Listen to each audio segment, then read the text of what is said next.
존경하고 사랑하는 우리 구독자 여러분 반갑습니다. 여러분의 천만 라디오 진행자입니다.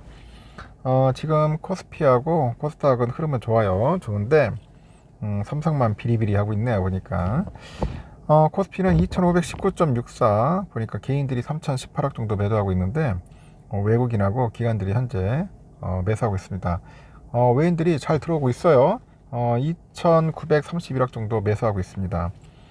LG엔솔이 한 1.7% 정도 빠지고 있고, LG화학이 1.2%, SDI 1.3%, 현대차 1.2%, 기아 2%, 포스코홀딩스 1.4% 오르고 있네요. 우리 삼성은 현재 보합권이고, 하이닉스가 0.2% 빠지고, 삼바 1.5%, 오선주가 0.5% 빠지고 있습니다. 웬일이야? 도대체. 하여튼 포스코 퓨처엠이 6.8% 오르고 있네요.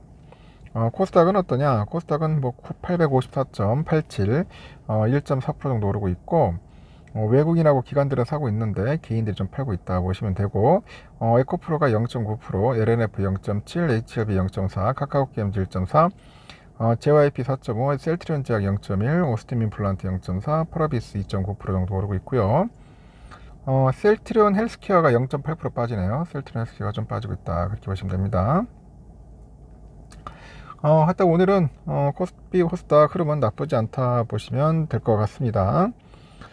그리고 미국의 주요 뉴스도 한번 볼까요? 어떤가요? 요즘 미국 소식들이 좀 나쁘진 않는데, 지금 보니까 뉴욕 증시가 이제 퍼스트 리퍼블릭이죠. 그 은행의 파산에도 불구하고 급락 없이 현재 주말 사이에 그 리퍼블릭 은행을 JP 모건 체이스가 인수를 했어요. JP가 인수했다. 그 소식에 급락 없이 약보합세로 마감을 했습니다. 증시는 지방은행의 위기가 더 이상은 전염되지 않을 것이라는 낙관에 기댄 것 같아요. JP 모건을 이끄는 다이먼 회장이 금융위기 당시에도 베어스턴스하고 워싱턴 뮤추얼을 인수해서 1위 은행에 올라섰어요. 그가 진행한 빅딜은 지금껏 뒤탈을 일으키지 않았기 때문에 지방은행 위기의 상당 부분이 제거됐다는 발표를 믿는 분위기고, 시장에서는 오히려 이번 주 연방준비제도의 그 공개시장위원회 FOMC가 기준금리를 마지막으로 25bp 정도 인상하고, 그 이후에 하반기부터는 금리 인하가 기대된다는 전망이 나옵니다. 그렇게 일단은 그렇게 나왔다는 거 참고하시면 좋을 것 같습니다. 일요일날 다우지수는 전일보다 46.46포인트 하락을 해서 34,051.7을 기록했고, S&P 500도 1.61포인트 내려서 4,167.87을 마감을 했고요. 나스닥도 13.99포인트 하락을 해서 12,212.6에 거래 마쳤습니다. JP는 그 지방은행 위기에서 위기를 잡아서 1위 은행이면서도 시장 점유율을 더 확대할 수 있게 됐다. 주가는 2.1% 상승하면서 기대감을 나타냈네요. 월가의 황제로 불리는 다이먼 회장, 이번 주에 그 거래가 다이먼 회장 이번 거래가 지난 3월 실리콘밸리 은행의 그 갑작스러운 붕괴 이후 그 시작된 은행 부분의 낙진 대부분을 해결했다고 자찬을 했어요. 하지만 이런 방식의 자산 관리의 경계선을 넘은 은행이 너무 많다. 더 작은 은행 가운데 위험이 있을 수 있지만은 현재까지는 드러난 거의 모든 문제를 해결했고요. 위기의 한 부분이 끝났다고 그런 이야기를 합니다. 인프라 스트럭처 자산 운용의 JJ필도 실적 시즌이 지난 후에 5월이나 6월에는 지방은행에 대한 추가적인 공매도 공격이 발생할 수도 있다고 합니다. 연준이 장단기 금리를 역전시켜서 금융 시스템에 엄청난 압력을 가하는 중이라서 공격을 받는 은행은 다시 생겨날 것이라고 우려하고 있고요. 이날 지방은행 관련 성장주가 ETF인 SPDR S&P 500 리저널 뱅크 ETF인데 2.8% 하락을 했고요. 자이언스 뱅코브 주가는 3.7, 팩웨스트 주가 10.6, 퍼스트 호라이즌 6% 정도 하락을 했습니다. 이번 시즌에 기업 실적이 호전된 것을 두고 CFRA 리서치 거기서 뭐라고 하냐면 그 지하실 창문에서 떨어지는 경우가 거의 없다. 기대 수준이 너무 낮게 설정돼 있었기 때문에 실적이 좋아 보이는 것이다 말을 합니다. 이어서 2분기 실적은 한 6.6% 정도 하락할 거고 3분기에는 마이너스를 기록하면서 4분기에 실적 침체 가능성이 있다고 예상을 합니다.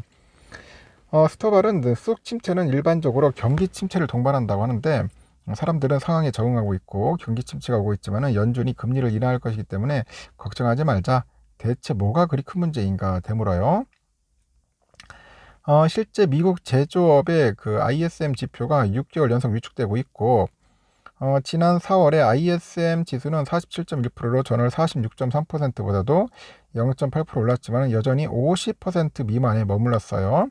50% 미만은 제조업 활동이 위축되고 있다는 의미인데 월가 예상치는 46.7%였는데요. 그보다는 다소 나은 결과를 합니다. 주주총회를 앞둔 워런 버핏, 버크셔 해서웨이가 이날 52주 최고가 기록했네요.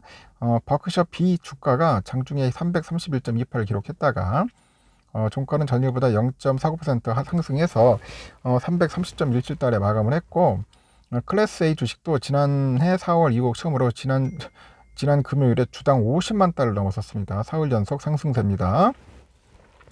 그 에드워드 존스에 따르니까 워렌 버핏이 이끄는 버크셔는 그 시장이 약세일 때 위력을 발휘해 왔어요. 발휘해 왔고 그 버크셔 주식은 올해 7% 이상 상승했지만은 S&P 500 금융 부분은 그 은행 위기로 인해서 대혼란에 빠지면서 2% 이상 하락을 했고 버크셔 연례 주주총회는 이번 주 토요일 네브래스카주 오마하에서 열린다고 합니다. 반도체 기업이죠. 온 세미컨덕터는 실적 호전이 예상돼 가지고 하루 만에 8.8% 상승했고 AI 관련 수혜주인 엔비디아도 4.1% 정도 상승했고요. 관련 업계의 랠리 행진을 이끌었습니다. 마이크로칩 기술주 브로드컴도 3% 이상 올렸습니다. 이날 석유 메이커 엑슨모빌도 골드만삭스가 이제 투자 등급을 매수해서 중립으로 하행하다 보니까 3% 정도 좀 빠졌네요. 보니까 알티미트의 브래드 거스너가 구글이 AI에서 리더십을 잃었다. 모회사인 알파벳 주식을 매각했다고 밝혔습니다. 그래서 거스너는 구글의 핵심 제품들이 속도가 느려지는 것을 목격했다면서 내가 구글 CEO라면 챗 GPT가 AI와 관련해서 검색 및 발견 분야에서 선두 자리를 확보하도록 두지 않는 것인데 그런 일이 일어났다고 얘기를 하는 것 같아요. 구글을 약간 좀 안 좋게 보는 것 같습니다. 현재 삼성은 65,500원, 600원, 200원 정도 왔다 갔다 하고 있고요. 외국인들은 사고 있어요. 겁나게 사고 있는데 개미들 겁내 팔고 있습니다. 요즘 개미들 난리치고 있고 우선주도 55,300원, 400원 좀 빠지네. 오늘 우선주가 아이러니하게 좀 빠집니다. 빠지는데 알고 봤더니 외인들은 그렇게 팔진 않아. 근데 문제는 이제 개미들이 좀 많이 파는 것 같습니다. 오늘은 개미의 매도로 인해서 삼성 주가가 약간 뒷걸음질 친다. 그렇게 보시면 될 것 같습니다. 주가라는 게 그래요. 내가 생각하는 만큼 오르지도 않고 떨어지지도 않고 하는데 하여튼 예측하기가 상당히 힘드네요. 여러분들 참고하시고 투자에 임하셨으면 좋겠습니다. 그것도 힘내시고요. 또 다음 시간에 또 뵙도록 하겠습니다. 여러분 감사합니다. 화이팅!